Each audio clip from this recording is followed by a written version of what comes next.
Quem são essas entidades sombrias que, segundo muitos livros antigos, governam nosso plano material? Como um Deus menor, cego e arrogante, ousou se proclamar o Criador Supremo? E qual foi a mensagem secreta que figuras como Jesus trouxeram, segundo textos perdidos e reencontrados, para despertar a humanidade do sono imposto por esses carcereiros cósmicos?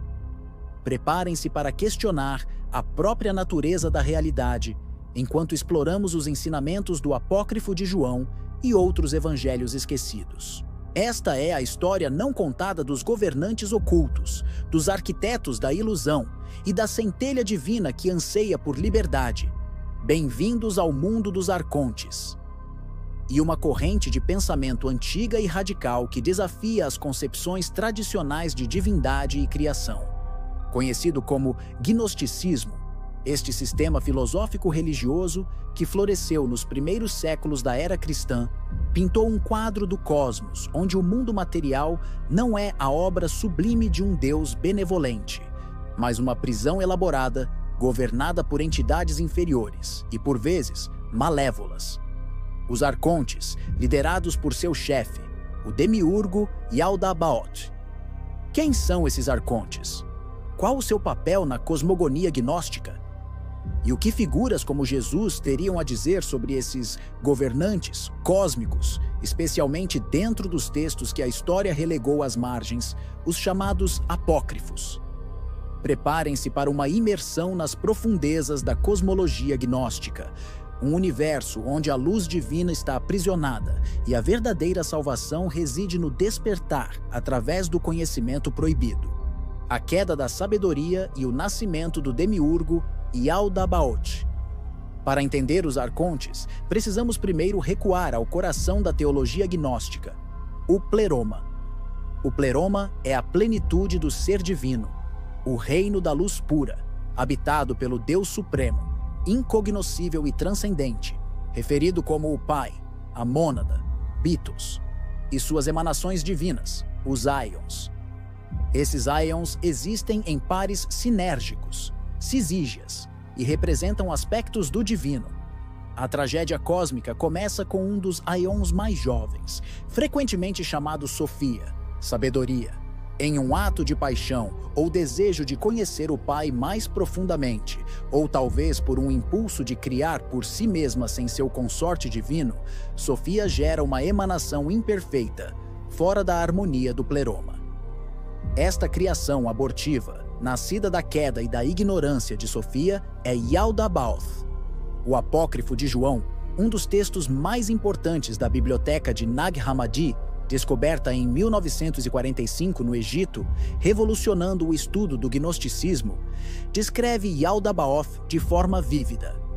Ele é retratado com cabeça de leão e corpo de serpente, uma figura monstruosa e andrógina. Expulso do pleroma devido à sua natureza imperfeita, Yaldabaoth, em sua ignorância e arrogância, acredita ser o único Deus. Ele proclama, como registrado no Apócrifo de João, e ecoando passagens do Antigo Testamento, Isaías 45:5. Eu sou um Deus ciumento, e não há outro Deus além de mim. Yaldabaoth é o demiurgo, o artesão ou criador do universo material. Mas sua criação não é um ato de amor divino, e sim um reflexo de sua própria natureza limitada e ignorante. O cosmos material, para os gnósticos, é uma imitação falha e sombria do pleroma, um reino de escuridão e sofrimento. Zeguns, a corte dos arcontes, governantes das esferas e carcereiros da alma. Sozinho em seu reino inferior, Yaldabaoth decide criar assistentes para ajudá-lo a governar e a manter sua criação. Estes são os arcontes, do grego archon, governante. O Apócrifo de João e outros textos gnósticos, como Sobre a Origem do Mundo e Hipóstase dos Arcontes, detalham a criação e a hierarquia desses seres. 1. A criação e natureza dos arcontes. Yaldabaoth gera os arcontes a partir de seu próprio ser e de sua ignorância. Eles herdam sua natureza arrogante e sua hostilidade à luz divina do pleroma. Frequentemente, são 7 arcontes principais, associados aos 7 planetas clássicos: Sol, Lua, Mercúrio, Vênus, Marte, Júpiter, Saturno, que governam as 7 esferas celestes que separam o mundo material do pleroma. Cada esfera representa um nível de prisão e ilusão. Nomes como Ial, Sabaoth, ironicamente, um título do deus judaico, Adonaios, Elaios, Astafaios e Horaios aparecem em diferentes textos. 2. Os arquitetos da prisão cósmica. Os arcontes são os arquitetos e administradores do cosmos material. Eles estabelecem as leis da natureza, o Haimarmen, ou destino cego, as órbitas planetárias e as estruturas que governam a existência física. Seu objetivo é manter o controle e impedir que a luz divina escape de sua criação. 3. A criação do homem e o aprisionamento da luz. O apócrifo de João narra como Ialdabaoth e seus arcontes, percebendo um reflexo da imagem do homem perfeito do pleroma na matéria, decidem criar o homem terreno, Adão, à sua própria imagem deformada. Eles moldam o corpo físico a partir da terra. No entanto, Sofia, arrependida de sua queda, consegue insuflar secretamente uma centelha da luz divina, o espírito, pneuma, em Adão, sem o conhecimento pleno de Ialdabaoth. Os arcontes, então, tentam controlar e aprisionar esse espírito dentro do corpo e da alma psíquica, psique, submetendo a humanidade às paixões, desejos e à ignorância. A criação de Eva e a história do Jardim do Éden são reinterpretadas sob essa ótica. A serpente, em algumas tradições gnósticas, é vista como um agente do pleroma, tentando trazer conhecimento, gnoses, a Adão e Eva, enquanto o Deus que os proíbe de comer da árvore do conhecimento é o próprio Ialdabaoth, temendo que eles se tornem como ele e reconheçam sua verdadeira origem. 4. Os guardiões das esferas. Após a morte, a alma que busca retornar ao pleroma deve ascender através das esferas governadas pelos arcontes. Cada arconte tenta barrar a passagem da alma, exigindo tributos, senhas secretas ou testando o conhecimento da alma.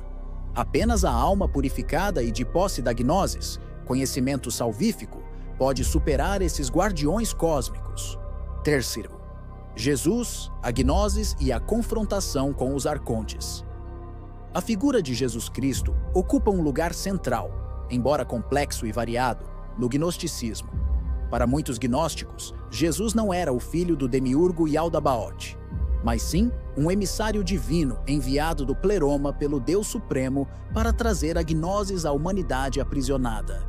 Sua missão era despertar as centelhas divinas adormecidas nos seres humanos, revelando sua verdadeira origem e o caminho para a libertação do domínio dos arcontes. O que Jesus, segundo os textos gnósticos, falou sobre os arcontes?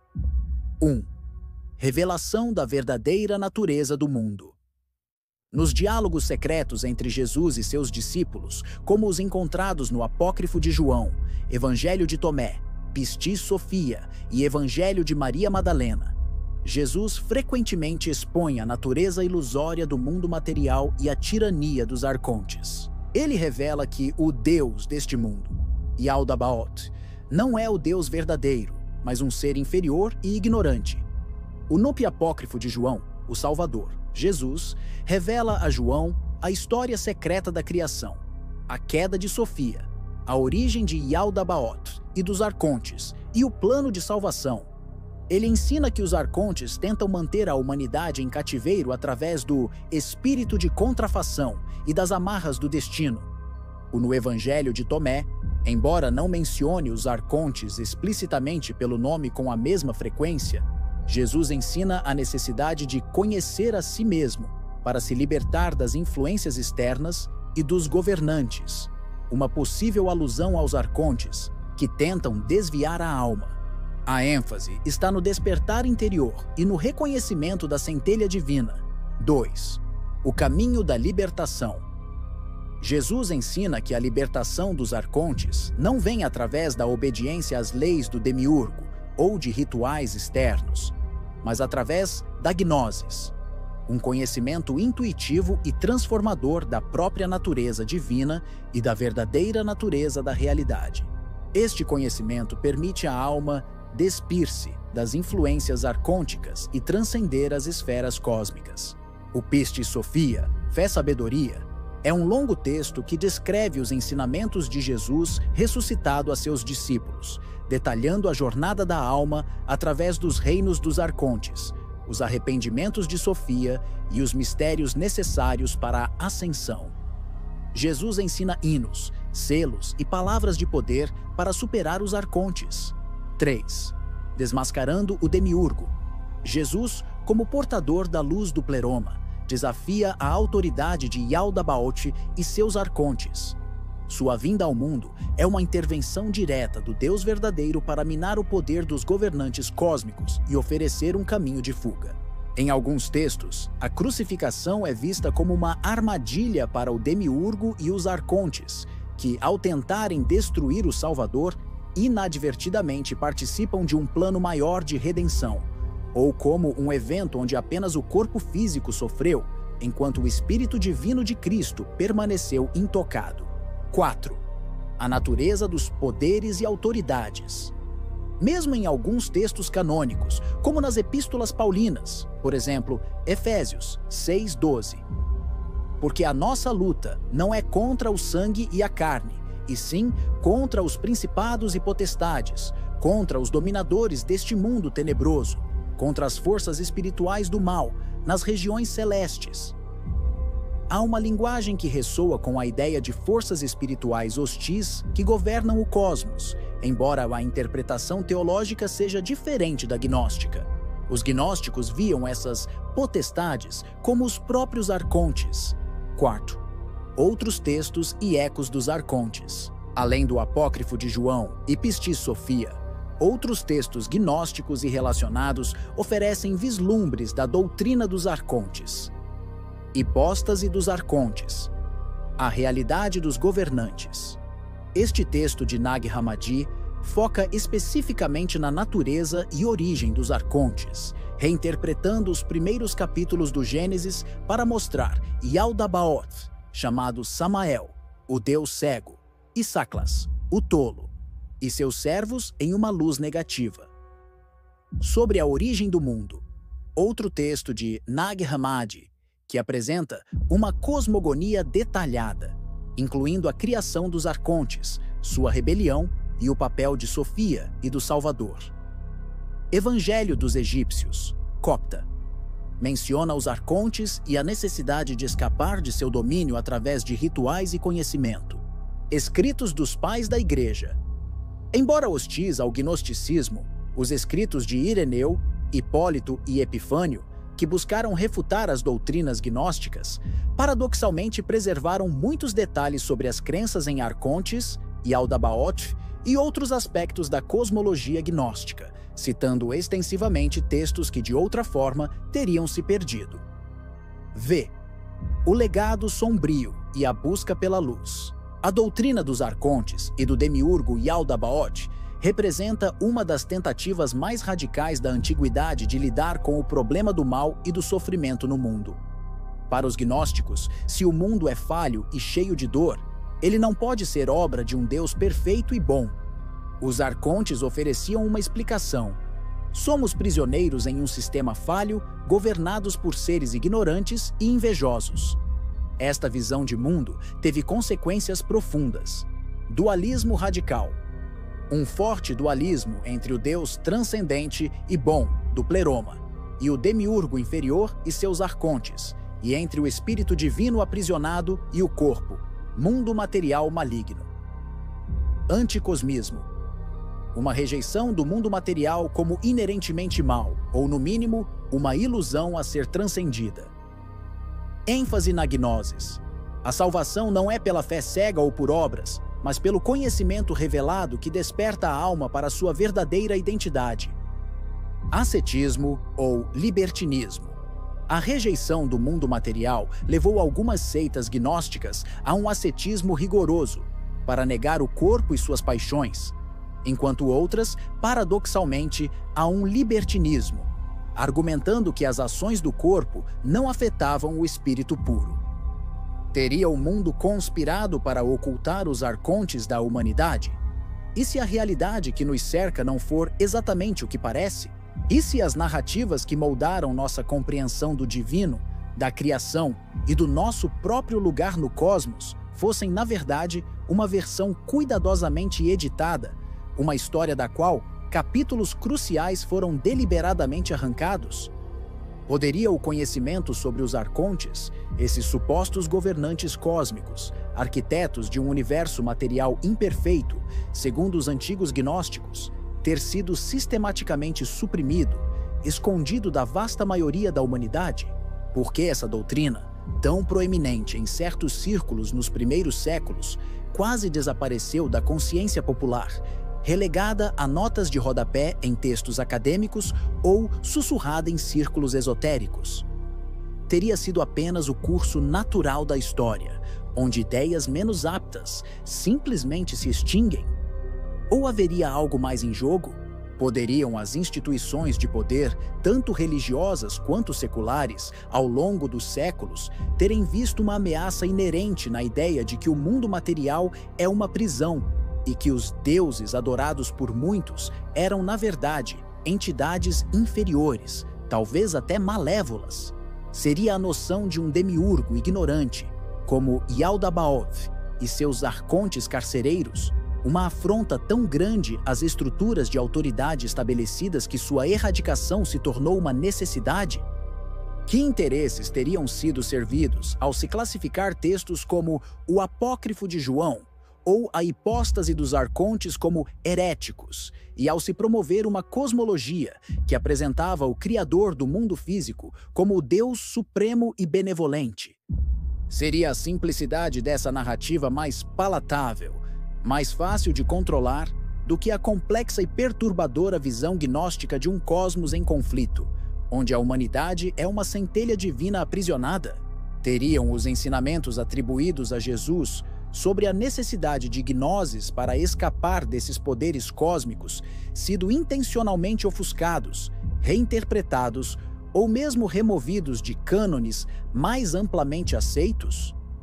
Por que a ênfase na salvação através de um conhecimento secreto e interior seria considerada tão perigosa?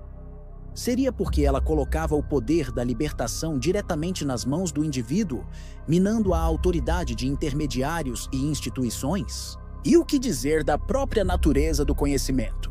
Se os arcontes, como descrito pelos gnósticos, buscam manter a humanidade na ignorância, não seria lógico que qualquer sistema ou revelação que expusesse sua existência e seus métodos fosse ativamente combatido, não apenas por forças humanas, mas talvez pelas próprias entidades que desejam permanecer ocultas? Estaríamos vivendo sob um véu tecido por esses mesmos poderes, um véu que filtra a verdade e promove a ilusão. Será que a redescoberta de textos como os da biblioteca de Nag Hammadi em 1945 foi um mero acaso arqueológico ou um rasgo oportuno nesse véu, permitindo que essas ideias antigas ressurgissem em um momento em que a humanidade está, talvez, mais preparada para questionar as narrativas impostas? As perguntas persistem, ecoando através dos séculos. Foi o conhecimento sobre os arcontes simplesmente perdido no fluxo implacável do tempo? Ou foi ativamente ocultado? E se foi ocultado, por quem? E, mais crucialmente, por quê? Estaríamos, ainda hoje, sob a influência sutil de forças que preferem que não olhemos muito de perto para as engrenagens do universo ou para a verdadeira natureza de nossos supostos senhores? A busca pela verdade, como nos ensinam os próprios gnósticos, é uma jornada árdua, muitas vezes solitária. Mas talvez a primeira pergunta que devamos fazer seja esta: quem se beneficia de nossa ignorância? E o que realmente se esconde por trás do véu? Embora o gnosticismo como movimento organizado tenha sido suprimido pelo cristianismo ortodoxo emergente, suas ideias, incluindo a figura dos arcontes, continuaram a ecoar ao longo da história. A ideia de forças ocultas que manipulam a realidade e mantêm a humanidade na ignorância ressurge em diversas formas, desde teorias da conspiração modernas até certas interpretações da psicologia e da espiritualidade. Em conclusão, a análise dos textos, notadamente o Apócrifo de João e obras correlatas, revela uma complexa e fascinante reinterpretação da figura de Jesus e de seus ensinamentos em relação aos arcontes e ao demiurgo Yaldabaoth. Longe de ser uma mera curiosidade histórica, esta perspectiva oferece um vislumbre de uma teologia radical que buscou responder ao problema do mal e do sofrimento, através da postulação de um cosmos falho, governado por entidades inferiores. Os ensinamentos atribuídos a Jesus nestes contextos são, fundamentalmente, uma mensagem de libertação através da gnosis. Um conhecimento revelado que visa despertar a centelha divina aprisionada na humanidade, capacitando-a a transcender o domínio ilusório dos arcontes e a retornar à plenitude do Deus Supremo. Este estudo sobre os arcontes e a perspectiva gnóstica sobre os ensinamentos de Jesus nos convida a uma reflexão mais profunda sobre a diversidade do pensamento religioso nos primeiros séculos e sobre as maneiras pelas quais diferentes comunidades interpretaram a figura e a mensagem de Cristo. A frase "examinai tudo, retende o que é bom" é um trecho da Bíblia, especificamente de 1 Tessalonicenses 5:21. Ela aconselha a que as pessoas analisem tudo que é apresentado a elas, incluindo ideias, informações e até mesmo profecias, e que depois de analisar, retenham, guardem, sigam apenas o que é bom e verdadeiro. Em outras palavras, a frase incentiva o discernimento e a reflexão crítica, convidando a não aceitar passivamente tudo o que se encontra, mas a avaliar cuidadosamente a qualidade e a verdade de cada coisa.